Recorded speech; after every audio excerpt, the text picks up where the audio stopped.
Buenas amigos, bienvenidos de nuevo a Ciencias con Salva. Vamos a continuar con corriente alterna. Y en este vídeo 10 vamos a ver cómo se mejora el factor de potencia de una instalación eléctrica. Vamos a dar una pequeña explicación teórica y resolver un ejemplo completo. Si te interesa este vídeo, quédate y continuamos rápidamente.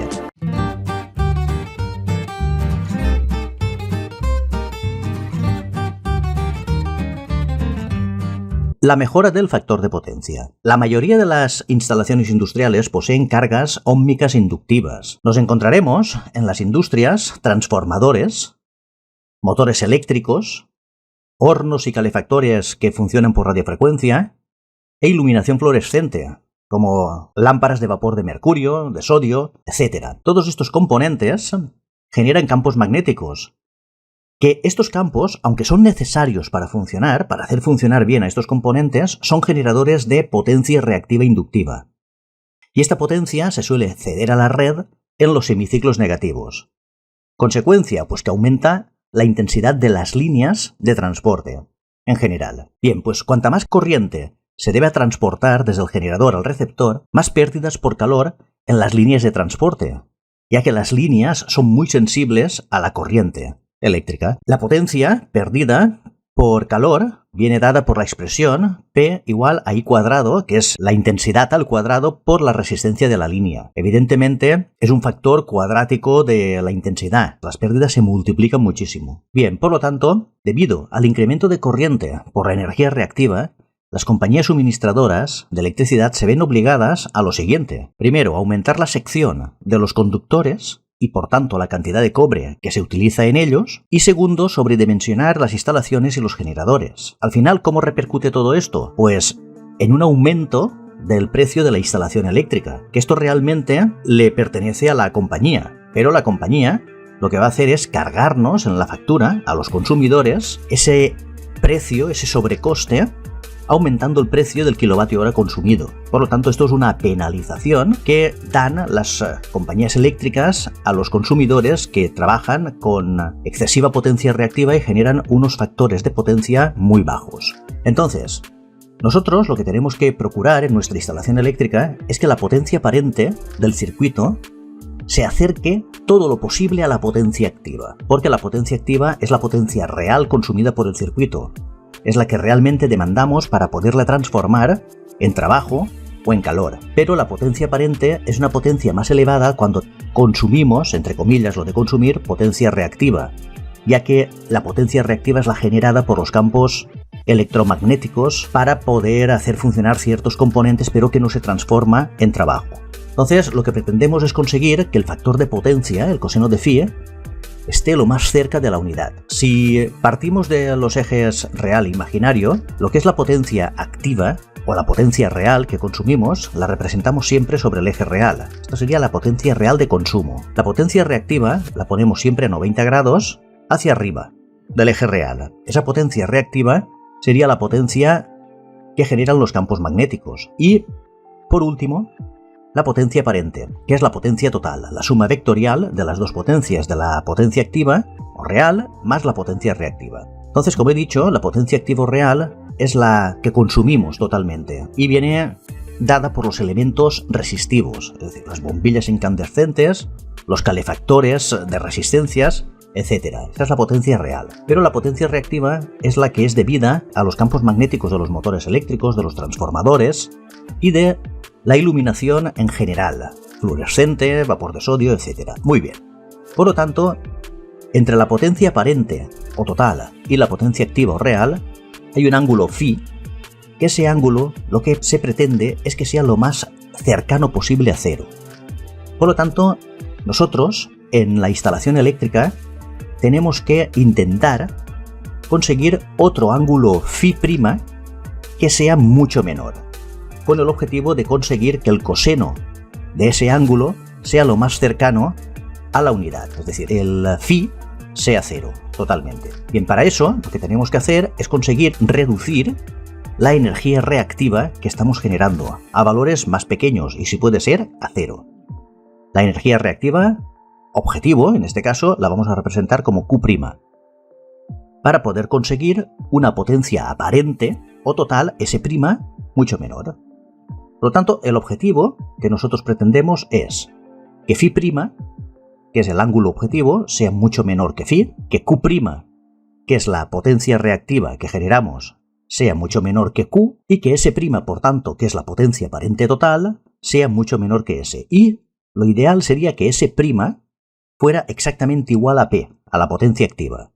Pero para eso tenemos que conseguir que el coseno de phi sea exactamente igual a 1, es decir, phi igual a 0. Esto es lo que se pretende conseguir cuando nosotros estamos hablando de la mejora del factor de potencia. Para ello, tenemos que instalar energía capacitiva, es decir, tenemos que intentar que junto con la energía reactiva inductiva también generar energía reactiva capacitiva. Como la mayoría de las cargas que se montan en las industrias suelen ser inductivas, intentaremos disminuir el ángulo montando condensadores en paralelo. ¿Vale? Por lo tanto, el condensador va a ser la pieza fundamental de la mejora del factor de potencia porque nos va a absorber la potencia reactiva que generan los motores eléctricos y los bobinados y no la vamos a inyectar a la red. Entonces, vamos a tener que instalar energía reactiva capacitiva para compensar la potencia reactiva total que nos está generando nuestra instalación. Muy bien, vamos a ver un ejemplo muy sencillo. Un motor eléctrico está conectado a una red eléctrica monofásica de 230 voltios. El motor tiene una potencia de 5 caballos y un rendimiento de un 90% con un factor de potencia de 0,6. Estos datos los solemos extraer de la placa de características del propio motor eléctrico. Si la frecuencia de la red es de 50 Hz, calcular primero el triángulo de potencias, segundo el condensador a instalar en paralelo para mejorar el factor de potencia a 1, fijaros que tenemos que pasar de un factor de potencia de 0,6 a un factor de potencia de 1, es decir, que vamos a tener que instalar condensadores. Y tercero, la corriente suministrada por la fuente antes y después de la mejora. Y cuarto, el circuito equivalente. Muy bien, pues vamos para allá. Entonces, sabemos que la tensión eficaz es de 230 voltios.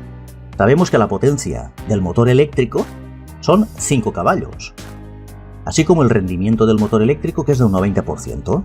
También nos dan el factor de potencia de la instalación formada solamente por ese motor eléctrico que es 0,6 y el factor de potencia objetivo que nos piden es 1. Entonces tenemos que instalar en paralelo, esto es importante que lo tengamos en cuenta, los condensadores para mejorar el factor de potencia siempre se deben instalar en paralelo con el componente en cuestión. Bien, entonces, calculemos la potencia del motor eléctrico en vatios. Un caballo es igual a 746 vatios. Por lo tanto, la potencia del motor eléctrico es igual a 5 caballos por 746 vatios por caballo. Esto nos da una potencia del motor en vatios de 3.730 vatios. Bien, como el rendimiento del motor es del 90%, entonces la potencia demandada por el motor será la siguiente.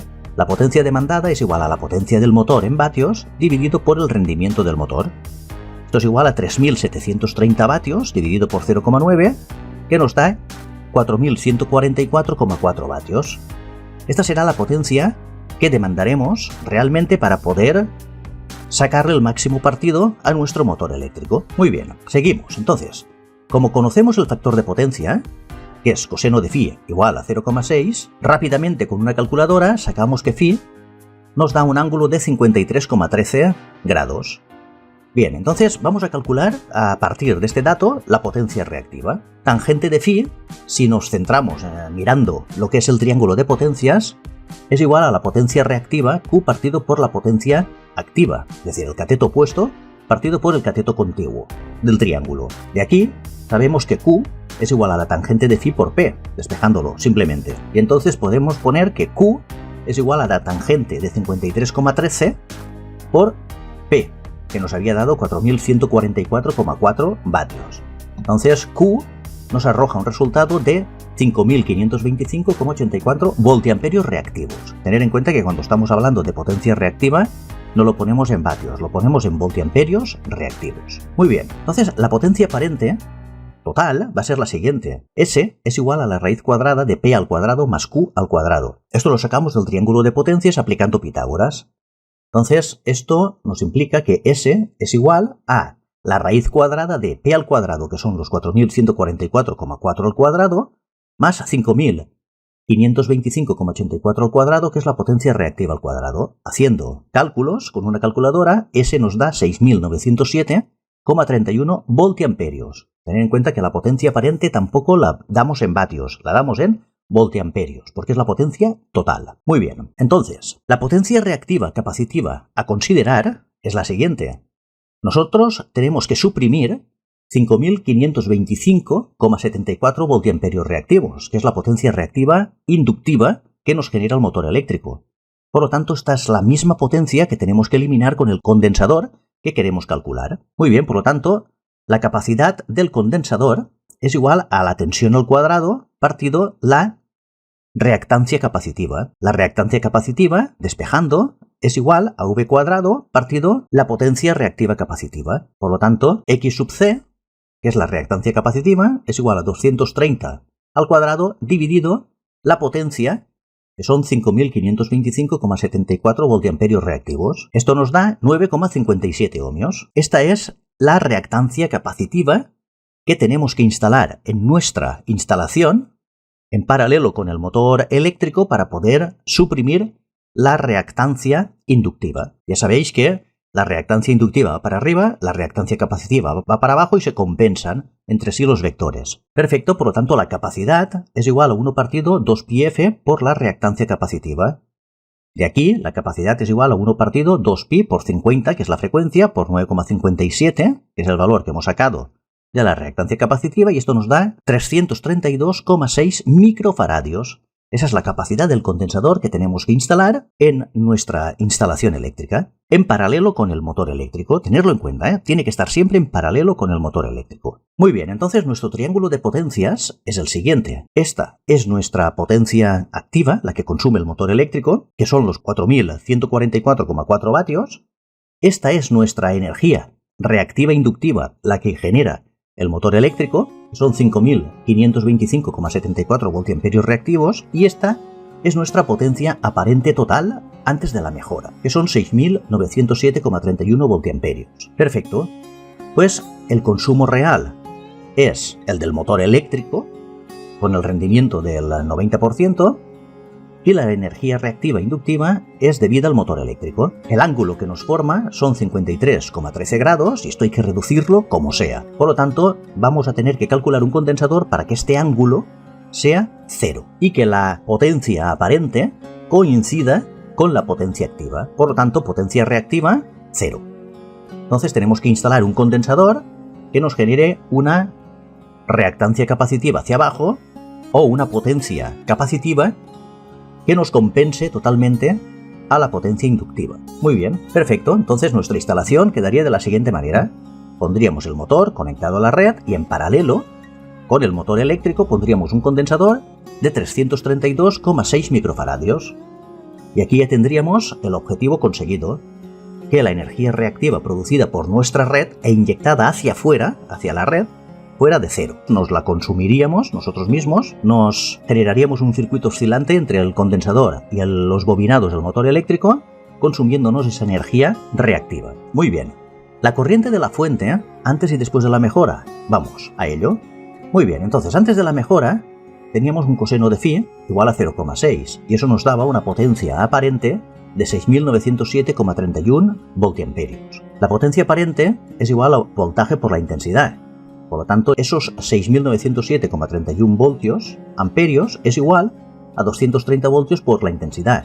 Despejando la intensidad, esto es igual a 6.907,31 voltiamperios dividido 230 voltios, que es la tensión de la red. Por lo tanto, esto nos da una intensidad de 30,03 amperios. Muy bien. Después de la mejora, hemos conseguido que el coseno de phi sea igual a 1. Por lo tanto, la potencia hemos conseguido que sea exactamente igual a la potencia activa, la potencia aparente.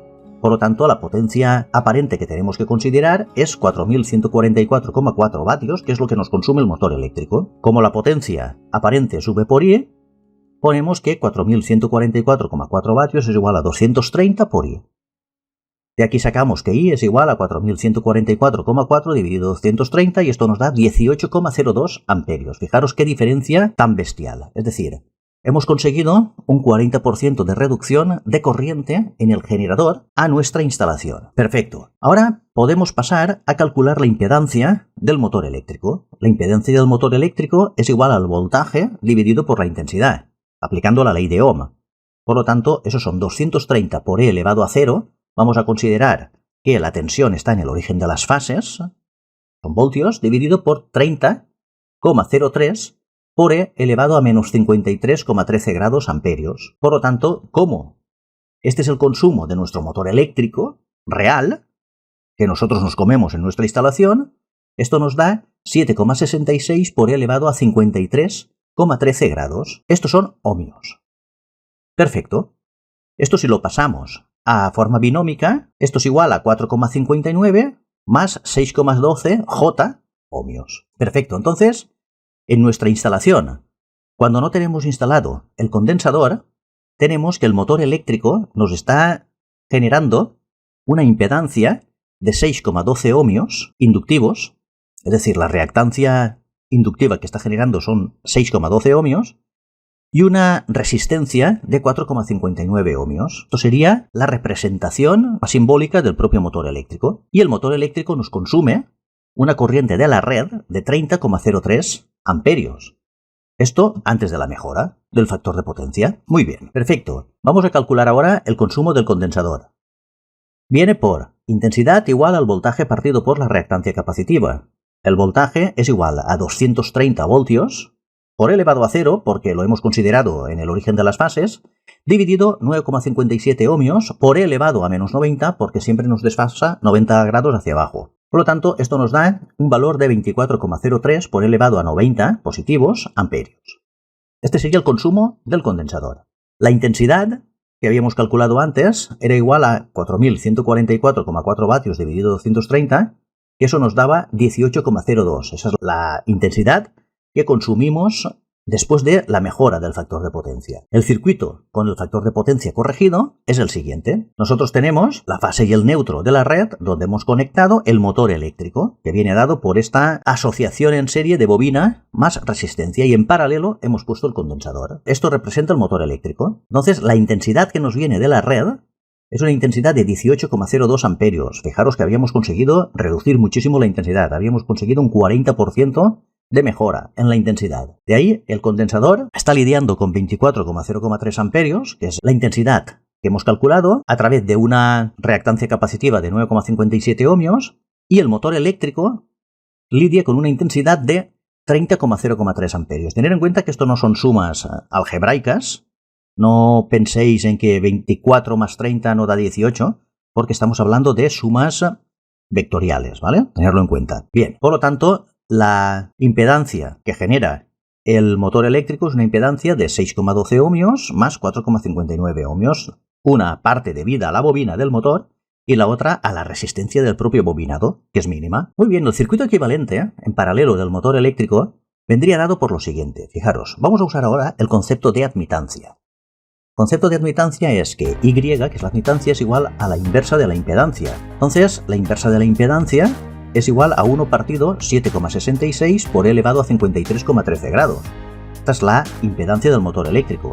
Y esto viene en Siemens. Por lo tanto, la admitancia es igual a 0,1305 por E elevado a menos 53,13 grados. Siemens. Continuando con estos cálculos, esto es igual a, haciendo cálculos y poniéndolo en forma binómica, a 0,078 más J por 0,104. Tener en cuenta que esto simplemente se saca haciendo 0,1305 por coseno de menos 53,13 más I por seno de 53,13, ¿vale? Simplemente es pasar el número complejo de forma exponencial a forma binómica. Bien, esto, haciendo un poquito de cálculos, vemos que es igual a 1 partido 12,82 más 1 partido 9,60J. Esto nos sale directamente para poder poner este circuito que está en serie en paralelo, su análogo en paralelo, ¿vale? Y así habríamos concluido lo que es la resolución del circuito equivalente. Entonces, esto, la admitancia, siempre viene en Siemens. Perfecto, el circuito equivalente, paralelo con el factor de potencia corregido, sería el siguiente. Tenemos la fase, tenemos el neutro, Y después tenemos en paralelo, debido al motor eléctrico, una resistencia de 12,82 ohmios con una bobina de 9,6 ohmios. Hemos transformado un circuito serie en un circuito en paralelo con las admitancias. Y en paralelo con todo ello también tenemos el condensador que hemos puesto. Pues bien, de la línea estamos absorbiendo 18,02 amperios, que en el condensador se quedan 24,03 amperios, que es su consumo, y 30,03 amperios es lo que nos consume nuestro motor eléctrico. Pero por lo menos nos hemos quedado con ese consumo dentro de nuestra instalación y no estamos chupando de la red 30,03 amperios. Por lo tanto, aquí la penalización que nos dé la compañía eléctrica va a ser cero. Muy bien, entonces tener en cuenta que tanto la resistencia como la bobina, estas de aquí en paralelo, sería el circuito equivalente del motor eléctrico. Perfecto, entonces la pregunta que os dejo a vosotros es: ¿qué hubiera ocurrido si en lugar de instalar el condensador en paralelo se hubiera instalado por error en serie con el motor? Es decir, lo hubiéramos instalado aquí, en esta línea. ¿Qué hubiera pasado? Ese ejercicio os lo dejo a vosotros y espero los comentarios. Pues muy bien, hasta aquí el vídeo. Si os ha gustado, darle a me gusta, suscribiros al canal y nos vemos en el siguiente vídeo. ¡Chao!